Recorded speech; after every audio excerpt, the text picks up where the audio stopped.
Hello and welcome to episode 7 in the series. Apologies for the delay in getting this episode out, but I've been busy with other commitments. The 2017 Supercars Championship is coming down to the wire for the final race event of the season at Newcastle between DJR Team Penske's Scott McLaughlin and Red Bull Holden Racing Team's Jamie Whincup in the top 2 places. So it is timely that for this episode I'll be looking at a very special car for one of these drivers. The model I'm reviewing for this episode is the Team Vodafone Holden VE Series 2 Commodore car number 1, driven by Jamie Whincup. This was the car that he claimed his 4th championship in at the 2012 Sydney Telstra 500 at Sydney Olympic Park. It was also the final season of the older generation V8 Supercars, prior to major reform to car construction and brand involvement that began in 2013, thus ending a 20-year chapter of the exclusive Ford versus Holden battle that began back in 1993. As always, I will now provide a short history on the car, and at this point I would like to acknowledge the V8 Sluth Aaron Noonan, who did rather a good article on this car in 2015 for his Saturday Sleuthing segment on the Supercars website. The car was built in time for the opening round of the 2010 season at the Yas Marina circuit in Abu Dhabi and was given the chassis number 88A023 and christened Kate. It was the first race-spec Holden Commodore built by 888 and was built to the original VE specifications. Whincup clean swept the weekend at Abu Dhabi and went on to do the same in the following round at Bahrain. The chassis was retired after the Winton round when Whincup was given a new chassis. In the off-season, the chassis was upgraded to the VE Series 2 specifications and it once again became Whincup's season car for the 2011 and 2012 seasons. It proved lucky as he was able to take the 2011 and 2012 titles, as well as winning the Bathurst 1000 in 2012 during celebrations for the 50th year of the Great Race.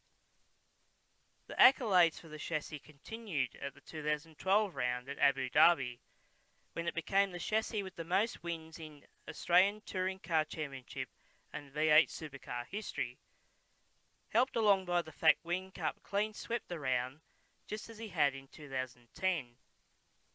The chassis was retired after the final round at Sydney Motorsport Park, sporting a special Vodafone chrome livery with red wheels, and would normally be passed down for use in the Dunlop series. However, after a test drive by Casey Stoner, the car was destined for private ownership by the very driver who achieved so much in it.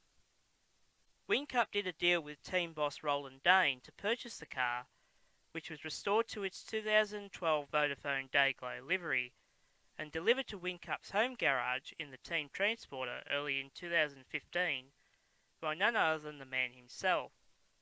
Hopefully one day the car will be seen in public again in the future. The model is from the Classic Collectibles range and was produced toward the end of Classics doing fully detailed models in 1/43 scale. The model comes in the standard cardboard box.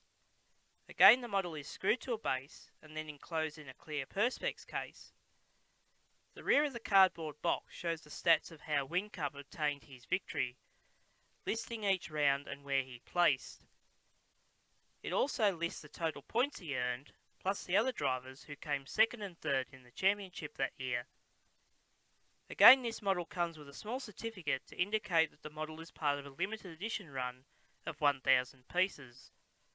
I have number 58 out of 1,000. This should have been a good model, but I'll come to the negatives in a moment. The replication of the special Vodafone livery used at the Sydney round is not too badly done. This includes the event logos on the doors. The interior is also very well executed.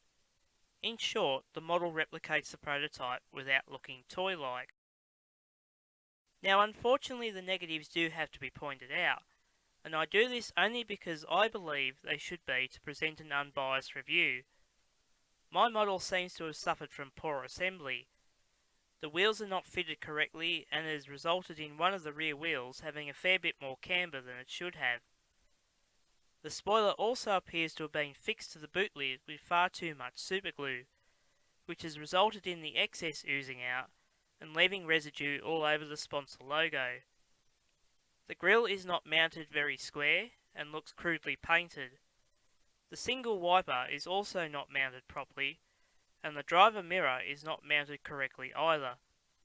It is a real shame these assembly issues let it down, as it would be a great model otherwise.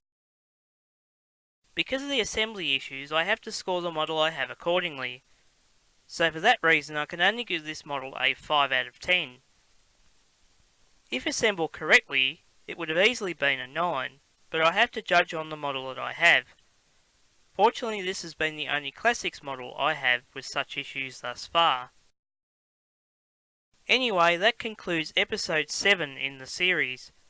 Let me know what you thought of it. As promised, episode 8 will feature a Ford, and it will be one that has taken the Bathurst crown. See you next time.